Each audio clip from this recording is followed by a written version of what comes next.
Ассаламу алейкум, құрметті көрермендер. Сіздермен бірге Қазақ төбет арнасы және мен Нұр. Бүгін біз Сакен ағамыздың питомник ССС төбеттерін тамашалауға бара жатырмыз. Біздің каналға тіркеліп, комментарий жазуды ұмытып кетпеңіздер. Біз сіздермен біргеміз.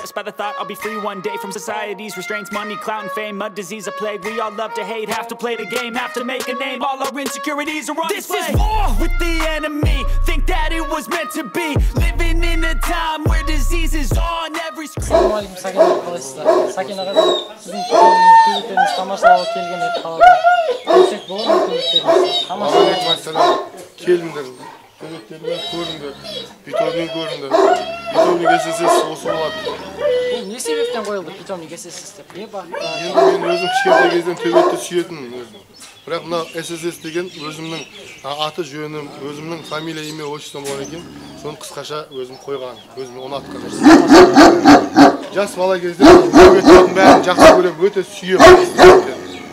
Таныстырып өтейін ба төбеттер? Таныстырып өтіңіз, көрейік. Мынау төбет, бұның үсті алапар болады. Осы өзі, мен қалай айтсам болады, өзі қанына қарап чемпионның балдары. Асты Қаракененің қызы. Асты бұның шешесі. Мына төбет тоже әкесі алапар. Асты да алапардың қызы бұл. Бұл да чемпиондардың қаны бұл да. Қарап тұрсаң.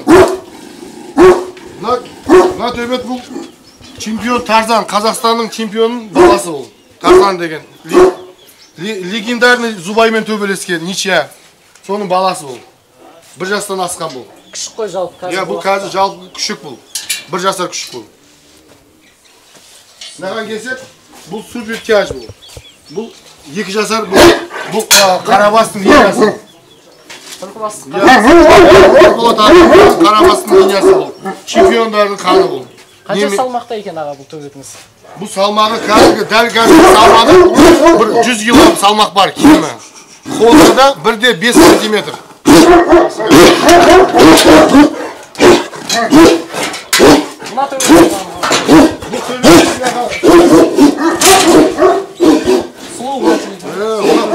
Мына төбетіміз бұл көр қапланның немересі бұл. Бұл қазір тестілеу испытаниясында ойнап жатыр, 58-де салмақта ойнап жатыр. Есімі кім? Барон бұның аты, бұның аты. Барон. Жалпы жақсы төбет, сұлу төбет келіскен. I've got an itch I can't scratch, I'm missing a piece that completes a whole part of me, an open wound scar to see. Everybody come here, gather round, welcome to the freak show, the best in town. What the hell is wrong with me? I don't get along with anybody, honestly. I've been living in my own head, constantly thoughts jumbled around, think I need a new lobotomy. Wait, all these thoughts are too negative, I don't wanna get lost in the sedative. Gotta show them what... Міне бүгін біз Сакен ағамыздың төбеттерін тамашалауға келдік. Бүгін қуаныш үстіне қуаныш болып, Сарыағаш қаласынан үлкен ағаларымыз келіп жатыр екен. Сакен аға, бұл ағамыз таныстырып өтсеңіз бір ауыз. Мынау бауырымыз Сарыағаштан келіп отыр. Сол жерде тестілік испытанияны ұйымдастырушы өзі Бауыржан бауырымыз келіп отыр. Сұхбатын берсін. Ал рахмет. Мынандай жағдайға қуаныш жағдайға тап боламыз деген ондай күтім болған жоқ. Біз негізі Сакен бауырымыздың питомнигіне тамашалауға қонаққа келгенек. Көп жігіттермен танысып отырық. Мына әйтеуір нұр үстіне нұр. Мына жігіттер келіп, бауырларымыз келіп бізден сұхбат алып жатыр. Құда қаласа, мынау жалпы айтқанда мен өзім таныстырып өтетін болсам, есім Бауыржан болады. Сарыағаштан Дербісек ауыл мекенінің тұрғынымын. Сарыағаштағы Орта Азия тестілеу турнирінің ұйымдастырушының біреуімін. Біздің басты мақсатымыз, жалпы басты мақсатымыз осы біздің қазақтың төбетін дамыту. Соның ішінен іріктеп, ішіндегі мықтысын анықтау. Ол жалпы біздің өзіміздің қазағымыз бәрі ілгеріден келіп жатқан ата-бабамыздан мал шаруашылығы өте дамыған. Сол малды осы қасқырлардан, басқа да аңшылардан қорғау мақсатында осы төбеттер дамытып жатыр. Енді таза төбетке келетін болсақ, бияқа көңіл бөлсеңіздер, мына Сакен бауырымыздың да басқа бәр, например, мысалға айтқан кезде бәр ұялары осындай таза, иттерге өте жақсы жағдай жасалған. Осы ит саласында жүріп, итке қызығушылығымыз артырғанмен осынша дос артырып жатыр, осынша бауыр артырып жатыр. Құда қаласа барыс келістеріміз нығайып жатыр. Кейін мынау біздің өсіп келіп жатқан, бізден кейінгі арқамыздан өсіп келіп жатқан жастар, мына інішегімізге сияқты осындай жігіттер, ол да бір спорттың бір түрі бұл. Бос уақыты жоқ, әке-шешесіне қарасады, сабағын оқиды, болмаса жұмысын, әке-шешесіндегі бағытында жүрген жұмыстарды орындайды. Одан қалса, қолы босаған кезде бұл да спорт. Итті жүгіртеді, астын тазалайды, соған мейір қояды, көңіл қояды. Жастарымызда бос уақыты болмайды. Жаман ойға баратын да ойы болмайды. Осындай бос уақыты болмаған кейін бала дұрыс тәрбие алады деп ойлаймын. Құда қаласа өсіп келіп жатқан балдарымды да сондай, мысалы, осындай әкесінен асқайға барады, мысалы, осы итте, төбетке қызығып жатыр. Қанға келген кезде иттің қаны рабочий қандар болып бөлініп жатыр қазір. Сол қанды біз електен өткізгендей алып қалу керекпіз, басты мақсатымыз. Ол қанды ертең қырға, көкжалдарға шабатын, сондай жүрегі бар төбеттерді басты мақсат сол тестілеу. Сөйден іріктеп өткізу. Өрде итке азап беретін бізде өзі правила бар. 3 замечание бар, 2 судья тұрады, комиссия тұрады, арена қоршалған, итке ешқандай азап берілмейді. Оның қатты жарақат алуына жол қоймаймыз. Өзіміз сүйірде ветврачтың наблюдениесімен жаңағы қарамағынан қаралып, содан іріктеліп, сүйірге ит кіріледі. Одан қалса, қазір мысалы зоопарктан болсын көкжалдарды әкеліп, қасқырларды әкеліп, соның жүрегін тексеріп кіргізіп отыр. Сондай да тестілеу бар. Осының тестілеудің арқасында ертең біз дайын боецті, ертең малын қорғауға, ертең шабанның қойын жаюға, жылқысын қарауына дайындап беріп жатыр. Соған атсалысып жүр. Бұл деген сөз біз өзіміздің еліміздің патриотымыз деген сөз. Біздің келешегіміз бізге қызық. Ертең біздің арқамызда өсіп келіп жатқан жастарымызға дұрыс бағытта тәрбиелеу. Біз малмен қазақ болып келіп жатқанбыз. Өз малмен ертең күн көреміз, етіміз болсын, жүніміз болсын, соның үстіндегі бәрі соны нәрсені қолданамыз өзімізге. Соны қорғауға бізге осындай Алла Тағаланың жаратқан осындай төбеттері керек. Соның қанын басқа нәрсеге араластырмастан, басқа қандарға араластырмастан, қазір питбультерьер, стаффор деген иттер бар, оларды шет елдің қанына араластырмау, себебі ол айниды, олардың да мен жаман деп айтамаймын, бірақ ол біздің бағытқа тура келмейді. Бізде бағытқа тура келмейді. Олардың жаңағы бізге ұнамайтын қасиеттері көп олардың да. Енді жалпы торпақ шашамаймын басқа деп. Бізге өзіміз осы бейімделген ата-бабамыздан аманат болып қалынған нәрсе. Осыны біз дұрыстап, төлін көбейтіп, ары қарай дамыту. Басты мақсатымыз осы енді. Бауыржан аға, рахмет сұхбатыңызға. Иә. Біз разымыз. Рахмет аға. Қызметке дайынбыз, не керек болса. Сәкен аға, бұл төбеттің жасы қаншада, есімі кім? Бұл төбеттің жасы 3-те. Есімі Атаман болады. Дәл қазір қай салмақта бұл төбет? Бұл супер тяжда бұл салмақ. Өте тамаша. Азын қап ауырып қап, не себептен ауырып төбет? Енді иттен төбет ауырады ғой бәрі, ауырып қалды білмеймін енді. Бұны жаздық өзіміздің енді сүйікті болған екен, өзіміз жазып, бәрін қарап, өте жақсы көреміз төбетімізді. Тамаша. Өте сұлу төбет екен. Бұл ана Бекболат ағамыздың қарабасының қанынан болады, асты лимузин болады. Жалпы адамға зияны жоқ қой? Жоқ, бұл мен бала шағамда бәрі жақсы көреді өзі. Балдарға да ешкімге ешқандай зияны жоқ бұл. Кішкентай балдарымыз да бәрі ойнайды. Өте төбет дегенді өте сүйеміз өзіміз. Жалпы өзіңіз қанша жыл болды төбет саласына кіріп қызығып жатқаныңызға? Не себеп болды? Есімді білгеннен төбетті сүйем өзім. Қатты жақсы көремін. Құрметті көрермендер, міне өздеріңіз көріп отқандай, бүгін Сәкен ағамыздың питомнигіндеміз, питомник ССС. Бүгін төбеттерін тамашалаудамыз. Мысалы, мына төбеттің есімі Барон. Қазіргі таңда 3 жаста Сарыағаш қаласында чемпионатта өзін төбеттер тестілеу арасында өзін жақсы көрсетіп жатқан төбеттердің бірі. Бұл төбеттің әке-шешесі барлық жағынан чемпиондар, астынан да үстінен де әке-шеше жағынан. Өздеріңіз көріп тұрғандай, бұл төбеттердің адамға еш зияны жоқ. Өздеріңіз көріп отқандай. Барон өте сұлу және келіскен төбет екен. Қазіргі таңда жаңағыдай Сәкен ағамыздың досы, осы Баронның жаңағыдай тренері, өзін дайындайтын кісі, хозяин типі. Жақсы төбет екен, былай ақылды, послушный, адамға зияны жоқ. Төбеттердің 80%, 90% мінездері осы ғой, адамға бұлардың зияны жоқ қой жалпы айтқанда. Өте тамаша төбет екен. Құдай қаласа чемпион болсын аға төбеттеріңіз. Рахмет, айтқаныңыз келсін. Міне құрметті көрермендер, бүгін біз Сакен ағамыздың питомник ССС төбеттерін тамашалауға келіп едік. Мұнда Сарғаш қаласының төбет бапкерлері де жиналып қалған екен, қонаққа келген екен.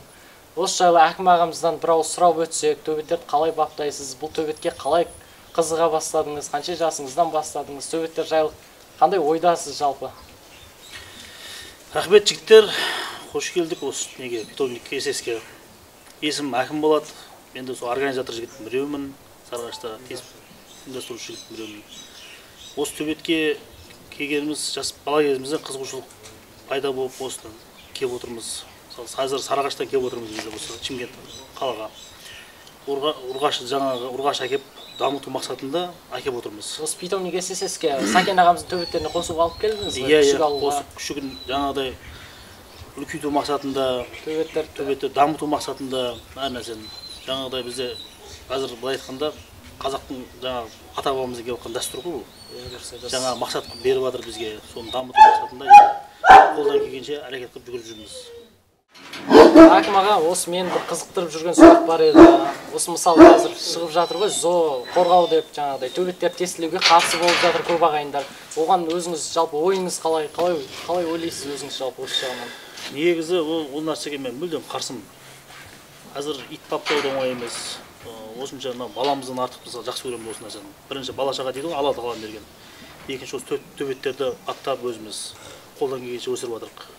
Мынау біздің питомник ССС Сакен ағамыздан подарка сыйға тартып жатыр осы итті. Өте тамаша. Жақсы төбет. Қазір мысалы осы күшіктерді алғаннан кейін баптаймыз. Жаңа ветеринарға қаратамыз, әр нәрсенің өзінің прививкасы бар, уақыт сағатымен. Алға қойған мақсатымыз бар. Дамытамыз деп отырмыз ғой төбетті. Бәрі шығып сөйлеп жатыр. Сол нәрсені біз дамытамыз деп осы қолдан келгенше жүгіріп жүрміз. Жаңа испытание дейді ғой. Сол нәрсені өткізіп қолдан келгенше дұрыс бағытта.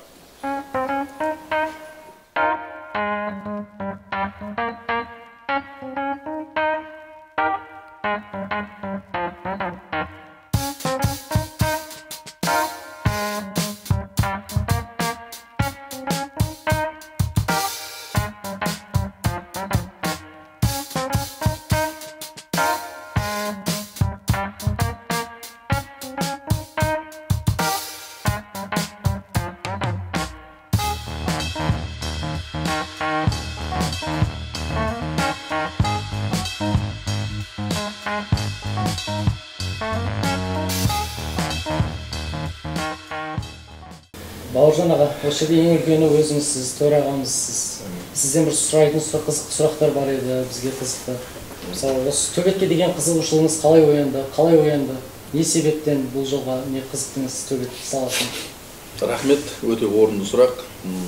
Біріншіден Сакен бауырымызға рахмет. Дастархан жазып бізге Шым қаласында қонақ болып кеткеннен күтіп отыр. Алла разы болсын. Құдай қаласа осындай тек жақсы күнде бас қоса берейік. Сұраққа келетін болсақ, мен өзі кіші бала кезімнен бастап әкем қызмет саласында ішкі органдар істеген екен. Сол жерде кинолог мамандығына болып істеген жоқ, бірақ солармен жақында болды, содан питомниктен овчарка иттер әкеліп тұратын. Соның дрессировкасын қылатынмын, сол итке бір қызықшылық басталды.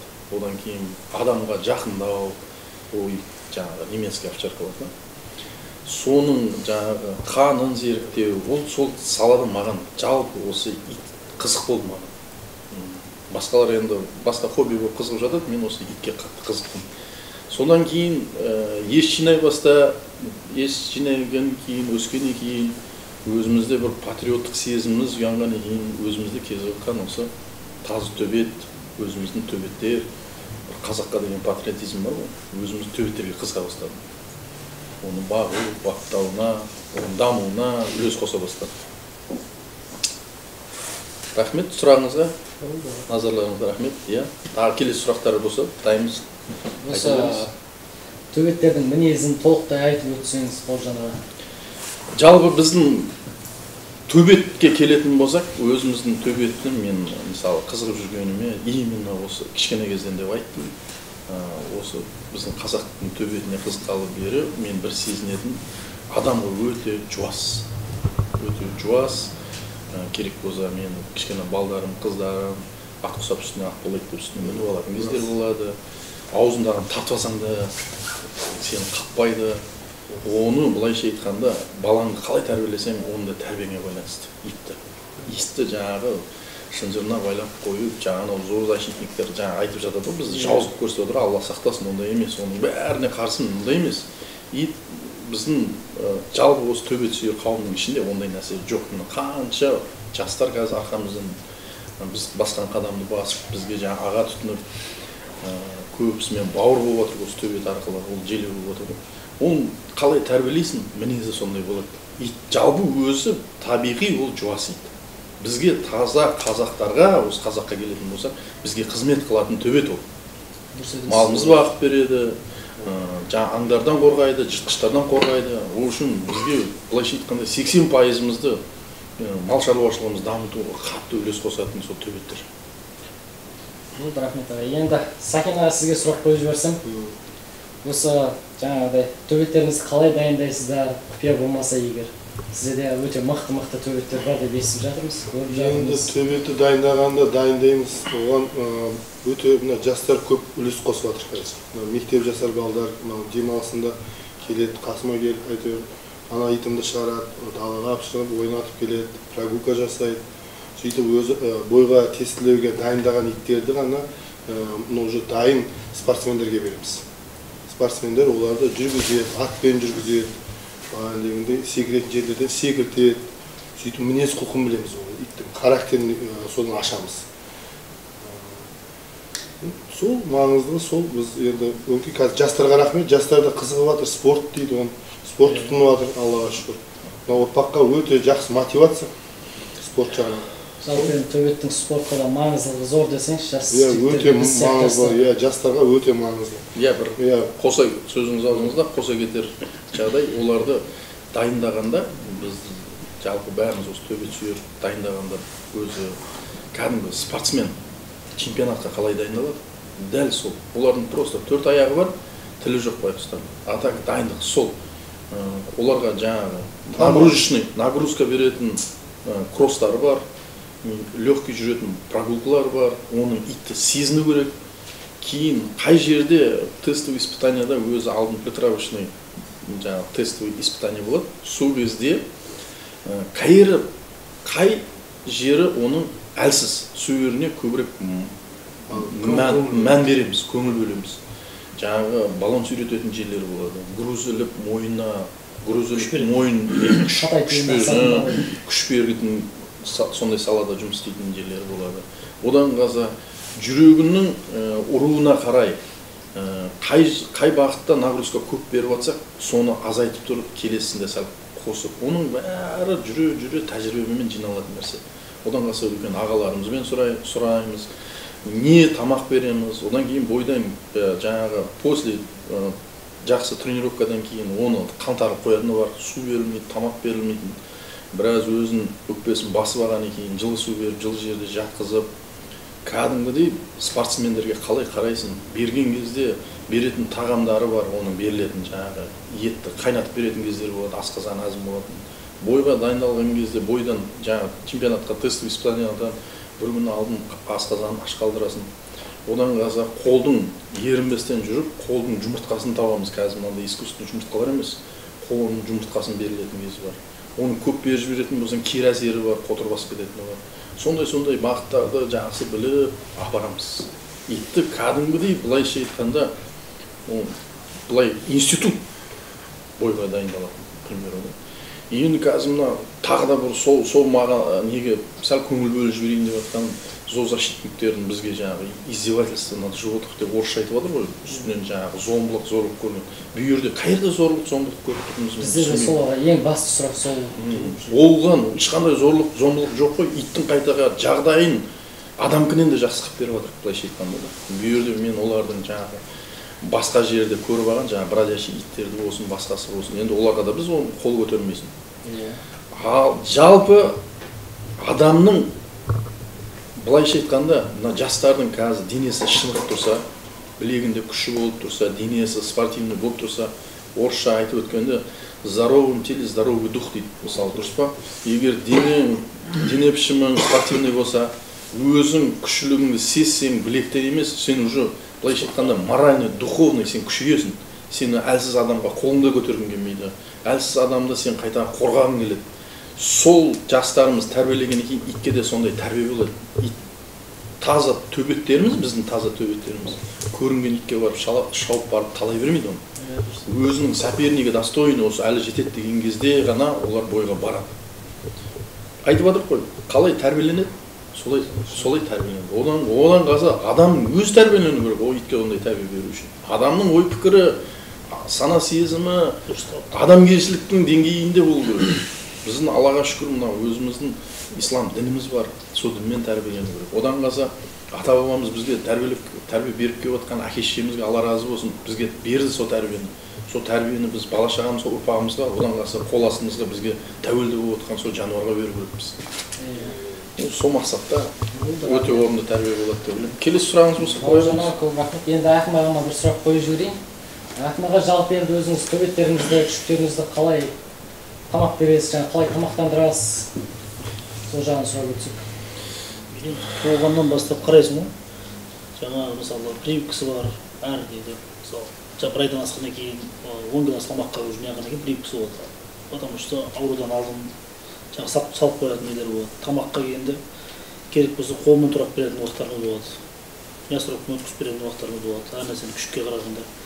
Өзіміз былай айтқанда, жалпы айтқанда бала шағамызға қалай қараймыз, күшікке де солай қараймыз ғой. Мән береміз. Ал әр адамның уже мысалы бір жерден шаршап келсең, анаған уже қарағаннан кейін адамның бойы жазады уже. Басқаша неде боласың, көзқараста боласың, күшікке деген, итке деген махаббат ашылады адамда. Мысалы өзіңе де спорт алып шыққанда әйтеуір жаңағы бос уақытың болмайды. Прогулка болады, жаңағы жүгіртесің итті, дайындайсың әр нәрсені.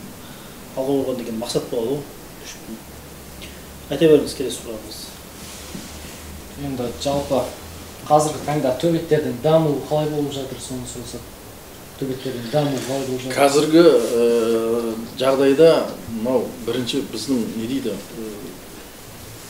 Жұмыла көтерсе жүк жеңіл деген мақал бар ғой. Жалпы бәріміз ұйымдасып жатырық. Ұйымдасқан кезде мен өз ойым жалпы өзі осы өзіміз төбетші қауым жалпы өзіміздің қазағымыз ұйымдасып жатыр. Ұйымдасқанда да жаман мақсатта ұйымдасып жатқан жоқ. Дұрыс бағытта ұйымдасып жатыр деп ойлаймын. Біз жастарымызды өзімізді бір жаман жолға үгіттеп отқан жоқпыз деп ойлаймын.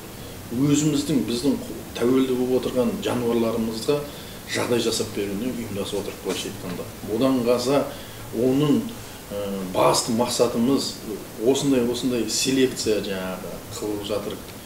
Скрещивание қылып жатыр. Скрещивание қылғанда дұрыс айтылмайды енді. Селекция жаңағы бір қанды бір қанға қосып, жақсы қан алуының үстіне жұмыс істеп жатыр. Как раз сол мақсатқа бүгін келіп біздің бел бұдамыз дейміз ба, не дейміз ба, сізге төбетінің ұрпағын алайық деп, өзіміздің жаңағы ұрғаш итімізді әкеліп, Алла қаласа қосып кетіп жатыр. Осыдан жақсы төл алатын шығармыз деп. Өте тамаша. Одан кейін осы салада көбірек жұмыс істесек, Құда қаласа, біз іріктеп алатын едік. Былайша айтқанда фильтр ғой, фильтр. Осыдан жаңағы шылағы қалады шетке алып қоямыз. Іріктеу ғой. Іріктеу. Былайша орысша, қазақша дұрыстау іріктеу болады ғой. Енді орысша оқығаннан кейін тез орысша оңайлау болып отыр да. Ол да енді дұрыс емес, өзіміз қазақ тілімізді дамыту керекпіз. Сол іріктеудің ішінен жақсылары бізге тесттен өткізіп жатқаннан кейін келешекте соның ұрпағы рабочий кровь дейді. Қаны жұмыс істейтін қан болып тұр. Ол ертең мал шаруашылығына, дамуына өте үлкен үлес қосып жатыр. Біз негізі сол салада, басты мақсатымыз сол салада жұмыс істеп жатырмыз.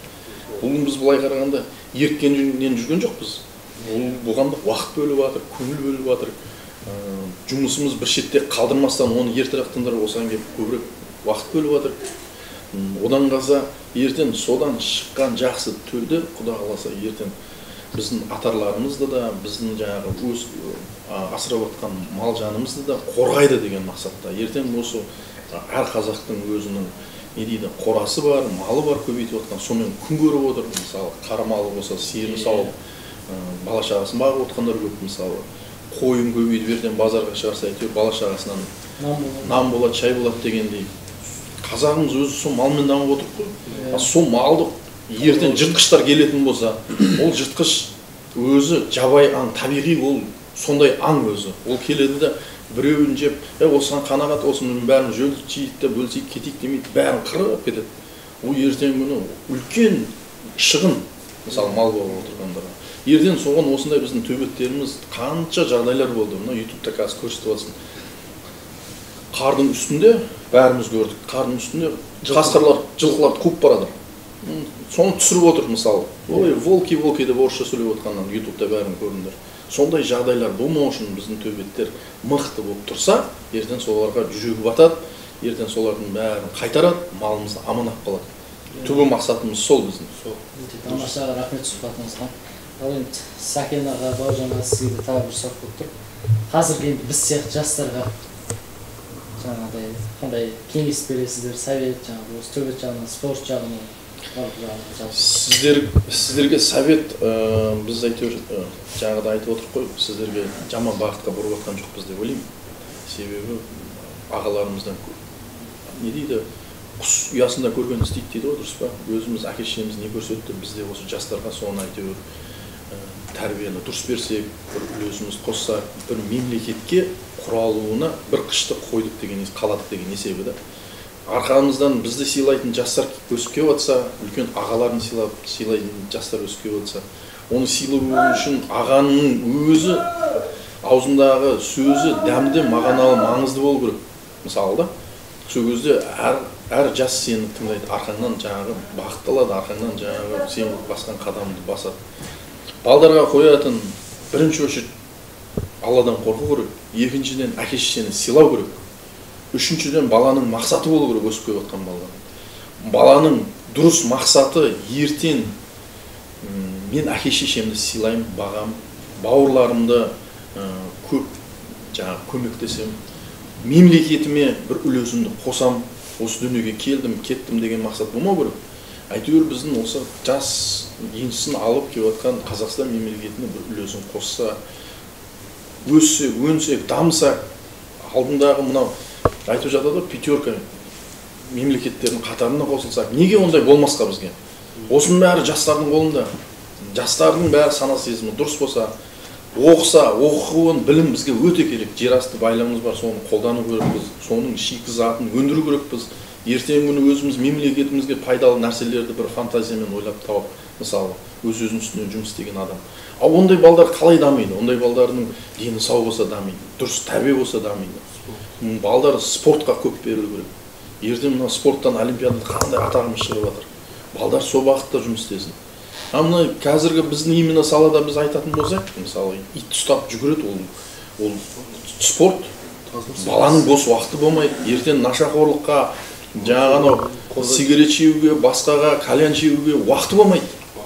Мектептен келді, сабағын орындайды.